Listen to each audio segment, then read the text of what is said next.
Hello, champions. How are you all doing? I'm sure you are very excited for the upcoming exams and also preparing your very best. And today I am just here to help you out with a few points that you can definitely use while you prepare and present your answers in the examination. So, we are going to have a very short meet today where I'm going to quickly brush you through certain points that you need to remember while you write your papers and prepare for your examination. So I hope this is visible to you. I'm going to read this answer out and also let you know certain points that you need to definitely remember while you write your answer. Okay, so in this case, this is a law answer, and the question is that there were two people, Mr. M and Mr. T, Mr. T being the seller and Mr. M being the buyer. So in this case, Mr. M says the specifications of a fan that is required by him in the kitchen, and he says he needs an exhaust fan, for which Mr. T shows him the display. That's the exact exhaust fan that Mr. M wants. And then he promises to deliver the same to Mr. M. Now, further, what happens is when Mr. T delivers the fan to Mr. M, it is the one which is totally different. It is a table fan and not an exhaust fan. Now, in this case, what are the provisions or remedies that Mr. M has is the question. And now let's quickly have a look as to what the answer should be and what are the minute points that you need to remember while you write this answer. So I'll read out the answer for you.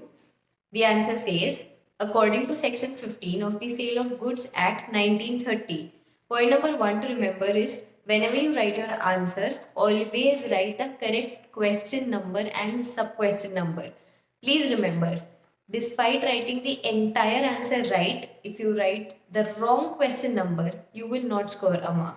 So make sure that you write the correct question number. Second, make sure that you write sections, because of course that is going to give you an extra edge, but make sure that you write the correct section. Also, remember to write the section with the name of the act. Like in this case, it is said section 15 of the Sale of Goods Act 1930. So this is the right way of mentioning a section. Where the goods are sold by sample and description. Now please understand, law is a subject which has the beauty of its language. So in this case, make sure that you write maximum number of keywords that you know. So in this case, the keyword is sample and description. The implied condition is that the goods supplied shall correspond to both. In case the goods do not correspond with the sample or description or vice versa or both, the buyer can repudiate the contract. Now please understand, it is very important that you write certain words like repudiate the contract. Okay, so this gives you a taste of the subject and the examiner understands that you've studied the subject in minute details. Further, as per section 16(1) of the Sale of Goods Act 1930, where the buyer makes known to the seller the particular purpose for which the goods are required, and he relies on the judgment and skill of the seller, it is the duty of the seller to supply such goods as are reasonably fit for the purpose. So I hope if you've really carefully heard, there are certain keywords that I've stressed upon, which one being makes known to the seller the particular purpose. Second being judgment and skill of the seller. The third being reasonably fit. So these are certain keywords which stress upon the provisions that are given by law itself. So please understand, whenever you are writing the provision of the law, make sure it is in those words itself. Don't simply write a general provision, because that will gain you only general marks. So make sure that you write specific words while you are drafting the provisions in law. Then it says about the case. In the given case, Mr. M had revealed Mr. T that he wanted the exhaust fan for the kitchen. Since the table fan delivered by Mr. T was unfit for the purpose for which Mr. M wanted the fan, therefore, So until here, it is the facts of the case. Facts stating what actually happened. And therefore, Mr. M may either resign the contract or claim refund. So this is the final part, that is the conclusion of the answer. So I hope by now you've understood that you have to divide your answer into 4 parts. Part number 1 is provision. What is provision? Something which is not different of me and the examiner. So provision of the law is something which is universal. So write the complete provision and very correctly. Second, what you have is the relation of that provision. So whenever you have such kind of provisions that you are stating for a particular case, you have to relate that provision to the given case. Third, write the given case as it is. And fourth, that is, after you've given so much data, all you have to do is conclude your answer. And to conclude your answer, you have to give a right, valid conclusion. So I hope you've understood your answer has to be divided. Now to make it even more presentable, you can write it like this, that is giving you paragraphs. Now I hope you can see two cancellations. One number is here and second is here. So I hope you understand that when you are about to cancel, there can be times when you've written something wrong. But when you cancel, simply put a strike against it and write the actual word instead of doing this. Because when you do this, this actually grabs all the attention. So make sure that you keep your paper very neat and very clean and you do not make it shabby by doing all of this. Also, another point, if you've noticed very carefully, in my answer, I have highlighted a few words with a scale and a pencil. Now, is it necessary to highlight? It takes a lot of time. We are already running out of time. And is it possible that we do all this neat and clean work? Yes, because when you highlight, you already give the examiner a glimpse of what is to be checked alone. Instead of giving the entire data to read, you already have sorted the data into few parts which you expect the examiner to read.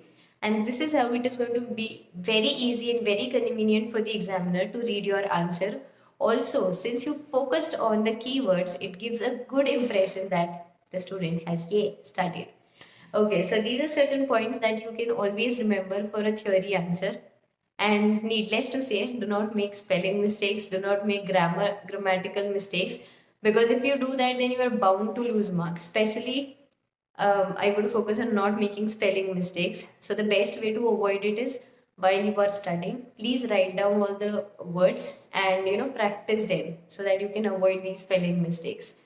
And again, needless to say, your handwriting has to be neat. I don't expect calligraphy, but it has to be neat and legible that the examiner does not have to take a lot of pain to read your answer. So I hope you understand that gaining marks is not really very difficult if you have the right approach, right mindset, and of course the right content.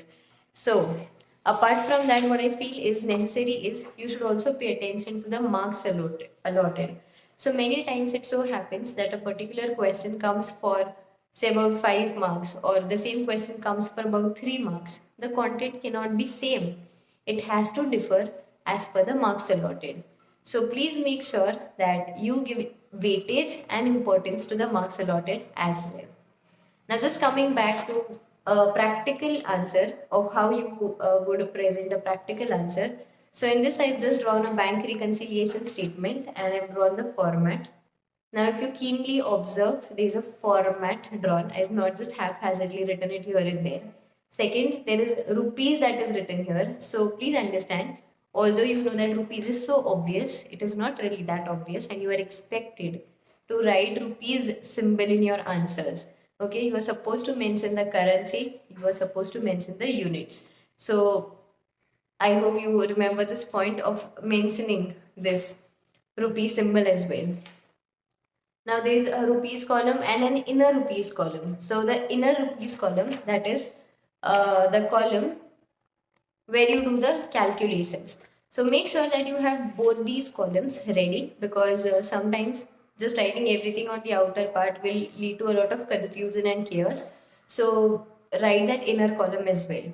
Now when you draw such kind of formats and when you write the answers, make sure that your numbers are clean enough to be read. They're not scribbled and scratched and the calculations is correct. Please do not make silly mistakes. I've seen so many students losing marks only because of calculation errors. I hope you understand that calculation error is not something you should lose your marks to. Also, like I mentioned earlier, write the correct question number. Now, whenever you are drawing a format or a table or anything, you are supposed to give a title as to what is this about. So, always give a title which explains what is the table or the presentation or the format about. And apart from this, there are certain points you should also remember. Number one is write notes. There may be times when, in a particular answer, you are expected to write notes. Please remember, notes do carry marks. And therefore, don't feel that notes are just a part. I've already solved the paper. I don't need to write notes. No. Second, there could be certain questions where you have a different assumption and the institute has a different assumption. But that's still okay if you've solved the answer and written your assumption at the bottom. So make sure that whenever you write your answer, give it a complete attention, give it complete attention and complete the answer by writing the assumption, because that is when, when the assumption is read, the answer would be corrected likewise. Apart from that, uh, there are journal entries that are asked, and students conveniently feel that debit and credit is something that is not to be written, it is to be understood. No. Examiner expects you to write everything, give the minutest details, and write the correct content and data. So while you draw the format, make sure that the format is complete. Also, that you write the debit and credit and all the minute details that are expected. Write notes and assumptions. Now, this is something that I have spoken about writing in the paper, but apart from that, I feel that there are certain other aspects also that you can definitely remember while writing the paper. Managing your time. Sometimes you are just so happy about writing the paper that you forget how long you've been taking for a particular question. I am sure this will not happen for many. Please make sure that you mind your time for every question. Have certain deadlines, have certain time schedules that you are supposed to follow. And this is how you will understand how much time is left and how much is to be completed, and you can accordingly select the questions. Second, question selection is a must. Don't just go with the sequence. Make sure that your first answer that you write in the answer paper is the best, because like everyone knows, first impression is the last impression. So question selection is equally important. Give a very confident approach while you write your examinations, and pay attention to the marking system. Give importance to how many marks it is, and then accordingly decide your content.